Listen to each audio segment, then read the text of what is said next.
Excuse me. We have energy. Excuse me. Our oil. Now, as you're going to see with all these stocks, kind of like what I was talking about last week, as long as nothing catastrophic happens in the middle of the week to the entire market, then we should be fine. Well, the entire market cratered this week, so we were not fine with the positions.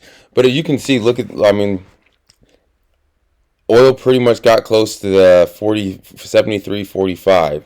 I think it might, like in the overnight sessions, I think it got even closer. Let me see.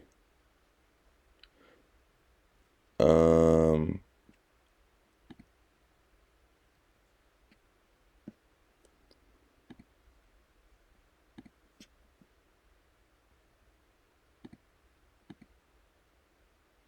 no. So it did it first thing in the morning, reached the top. But then I mean, here you go. Here's the intradays, right? This is 30 minutes. As you see, yeah, Thursday drop was just disgusting. It was nasty, right? But then first thing on Friday morning,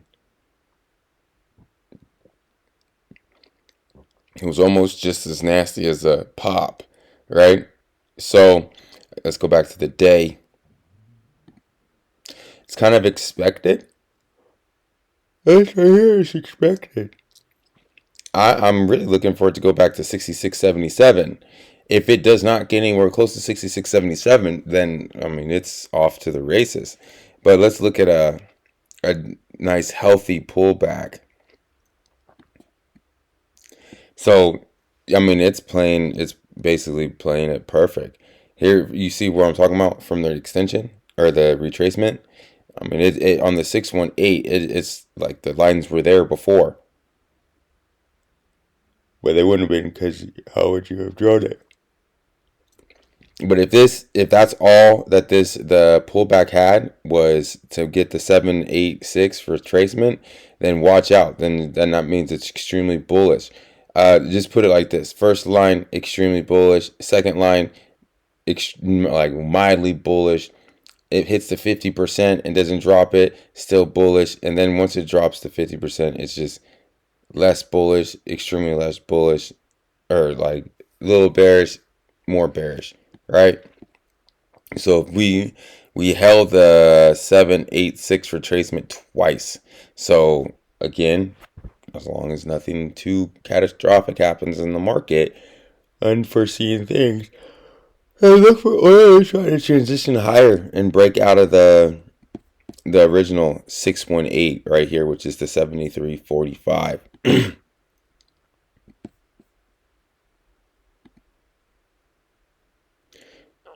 Yeah, this is what I mean. Everything looking good Wednesday, and market rock. I mean, it just rocked it. I mean, Chevron lost 8 points in 2 days, right? Let's look at the percentage drop because this is massive percentage drops. 7% basically in 3 days. So that's a massive drop, especially since.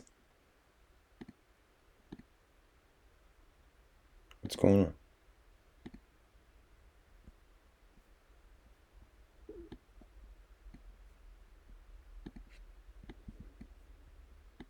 What's.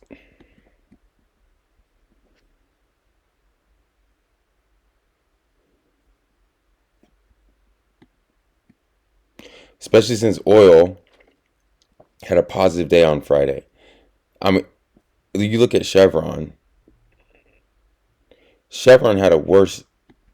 I mean, this would make sense if oil dropped all the way to 66 in one day, but that's just excessive selling. Oil didn't really drop that bad.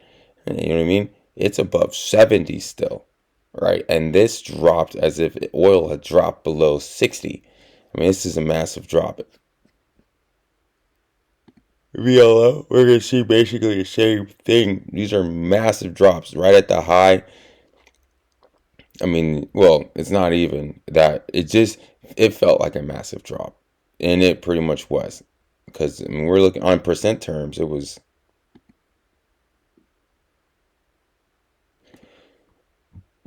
9% right there. We're still above the 618, but my goodness, let's look at Royal Dutch Shell. Just out of nowhere, just a complete catastrophic drops.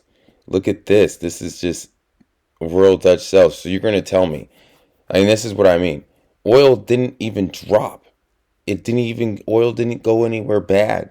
It had like 2 days of negative and then went right back up.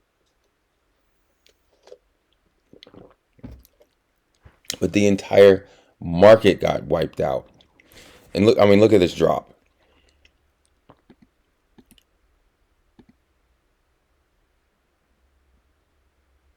We're going to 5% drop. And then look, it opened right around here. Open right here. We're going to have 5% drop from when it closed Thursday to where it opened on Friday. Right? That's a massive drop for oil to not have gone anywhere. Does that make sense? Like oil didn't drop. We'll see again. So what this is telling me is more of like a liquidation break. Because look, we broke out, a fake out, breakout, and then just reversed. So it seems like, the big institutions, the ones that got in down here, right?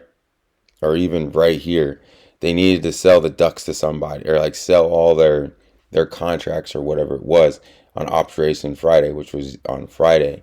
And they dumped them on Wednesday to everybody on Friday and pull the rug out because this is terrible. Even Sunoco, look at Sunoco, and we know the Sunoco has been set up great. Look at Sunoco one day, a 3% drop. And Sunoco, I will say it needed to pull back to 37.12, right?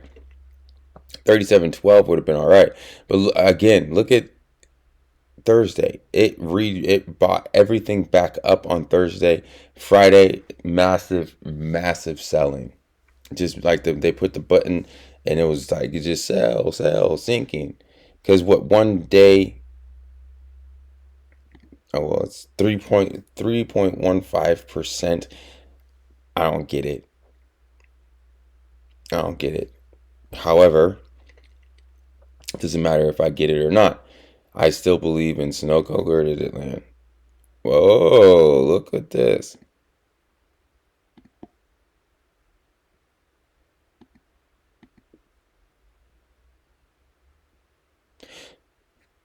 Forget the Fibonacci extension. This damn near landed exactly where it was supposed to. Now, if it doesn't drop any more from there, then this is an amazing buying opportunity. You see what I'm saying? Watch this line right here, the one I just drew. This one. The teal one. What is that, 36.82, give or take? If it can hold that, then it's buy. British Petroleum. I'm trying to find one of these that did not just fall off the face of the earth. But it's difficult. Well, we got British Petroleum and Royal Dutch Shell that they gapped down. You see what I'm saying? They just massive gapping. So this might have to do with Europe. You see the massive gapping? And you got Sunoco, where it wasn't really a gap. It was just more of a flow down. This is let's see, this is this is a European country too, or company. And there was a massive gap. Look at this. This was terrible. We went from this is a massive drop. This is ridiculous. Let's look at the drop we had. 7%. Well, they all lost about 7%. That just looks worse. But so very interesting. Okay, I got two more. Yeah, okay, MMP. Yeah, it did terrible, but are Americans? Let's look at KMI.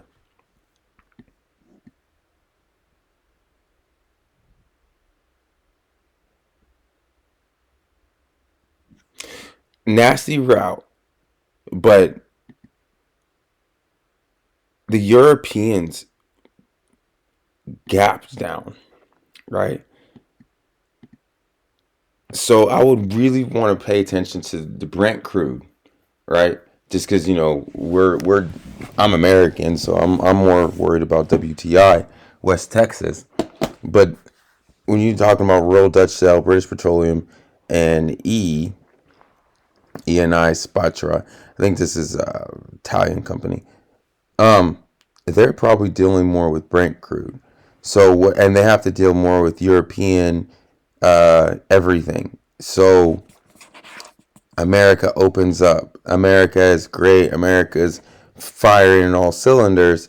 Well, that doesn't necessarily mean that Europe is. And the European oil consumption is going to match American oil consumption. So just be very careful. This was kind of predicted. I was more predicting it to be in the actual oil market, not to be represented in the stocks. Um, like if you remember, I was more or less looking for oil to come back down to the 66 level, which if it had came back to the 66 level and all the oil stocks would have done what they did, that would have made a lot more sense. But since oil actually closed up on Friday, um, it's just telling me it's short-term traders that are in the helm. And it doesn't really concern me just because I don't see oil just falling off the face of the earth for no apparent reason. So I would say with the energy stocks, give it a little bit of time and they're going to make their way back up. Once the market does, I think it was more of just a liquidation break, getting everybody out. And as we'll see with the rest of the markets, I really truly think it was most of a liquidation break because this was 10 stocks, 10 for 10 in the red when oil was actually up a 0.5%.